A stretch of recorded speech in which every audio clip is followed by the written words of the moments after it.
যদি তার বিচারটা একটু শিথিল করতেন তাহলে হয়তো খুব ভালো হইতো।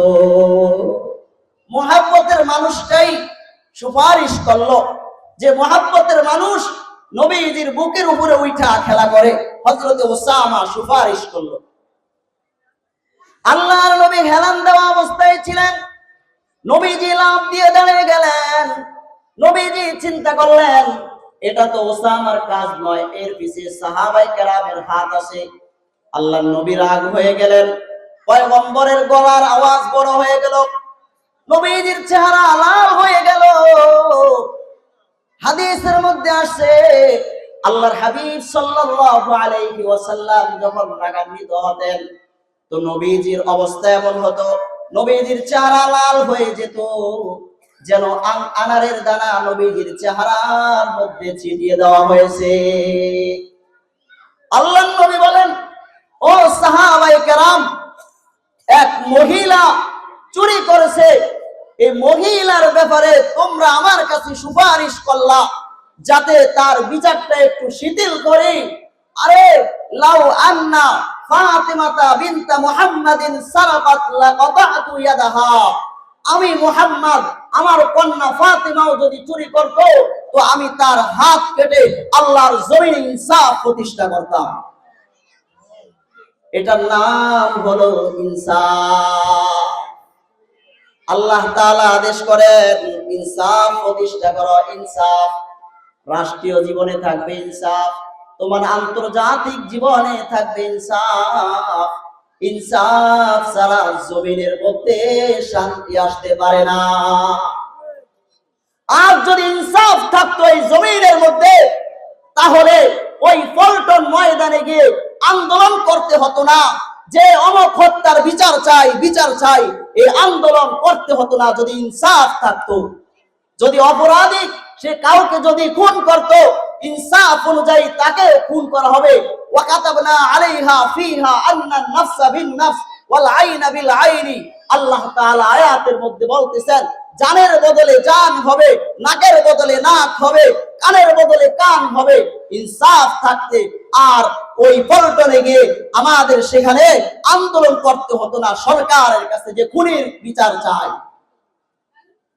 ইনসাফ নাই বিদায় আজও আমরা মুসলমানেরা কোন মা দর্শিতা হলে কোন বোন যদি দর্শনের শিকার হয় আন্দোলন করতে হয় গিয়ে ওই পল্টন ময়দানে যে এই দর্শকের বিচার চায়।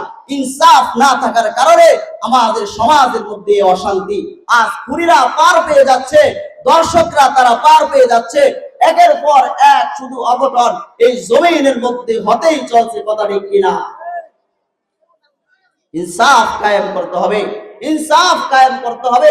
মুহাম্মদুর রাসূলুল্লাহর মতো কে কে দোষ করলো ওইটা দেখার বিষয় নয়, ইনসাফ অনুযায়ী বিচার হবে সেই যেই হোক না কেন। খলিফাতুল মুসলিমিন হযরত আলী রাদিয়াল্লাহু তাআলা আনহুর একটা লোহার বর্ম ছিল, তিনি যুদ্ধের ময়দানে এটা হেলমেট হিসাবে ব্যবহার করতেন। এক ইহুদি চুরি করে এই লোহার বর্মটি নিয়ে গেছে। খলিফাতুল মুসলিমিন রাষ্ট্রপ্রধান, তো খলিফাতুল মুসলিমিন তিনি মামলা দায়ের করছেন এই ইহুদির ব্যাপারে। মামলা করেছেন যে আমার লৌহ বর্ম এই ইহুদি লয়ে গেছে, আমি তার থেকে এটা ফেরত চাই। মামলা করেছেন হযরতে আলী রাদিয়াল্লাহু তাআলা আনহু, রাষ্ট্রপ্রধান মামলা করেছেন।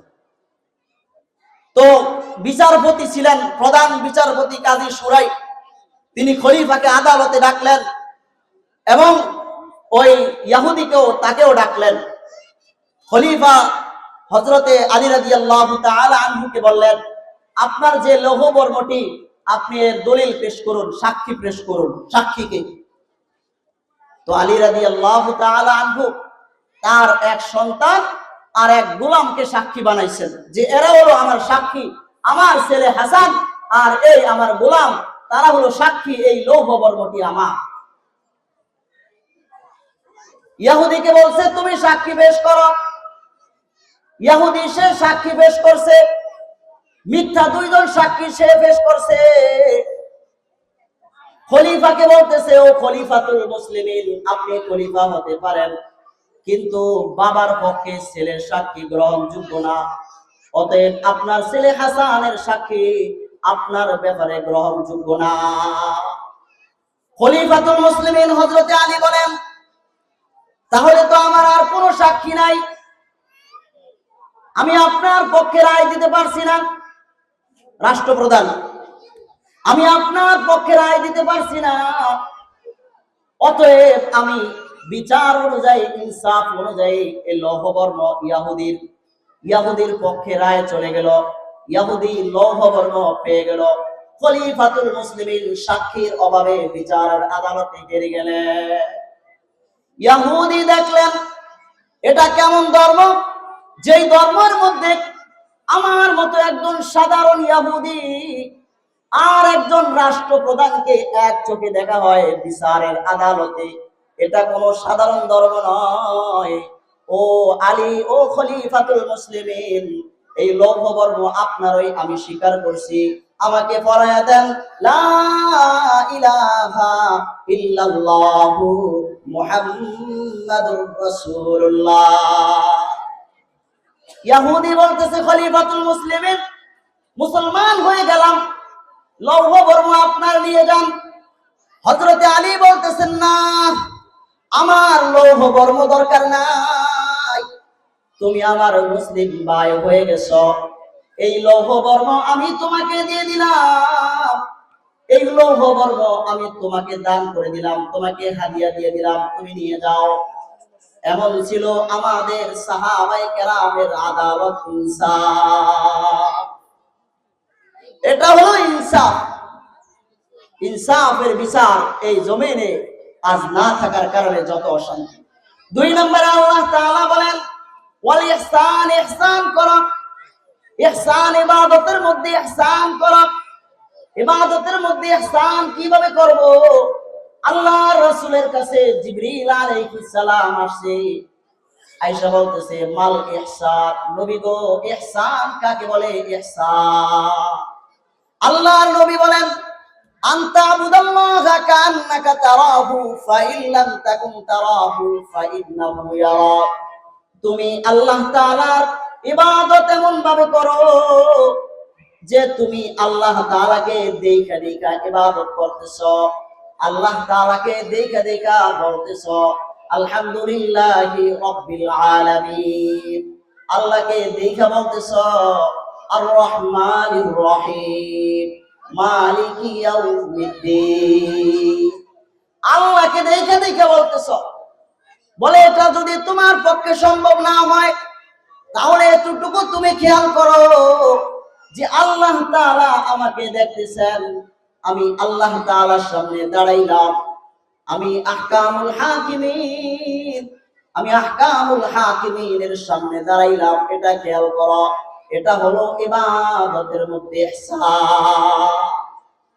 ইহসান তৈরি করো নিজের মধ্যে, ইহসান তৈরি করো মানুষের মধ্যে, ইহসান করো সৃষ্টিকুলের মধ্যে।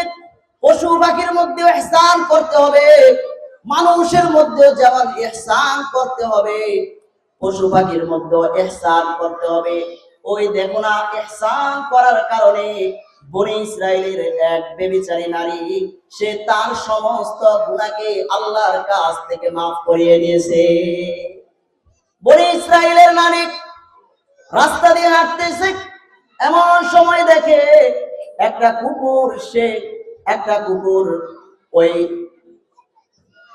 কুকুর পানির আশেপাশে ঘুরপাক খাইতেছে, গোল করতেছে পানির আশেপাশে।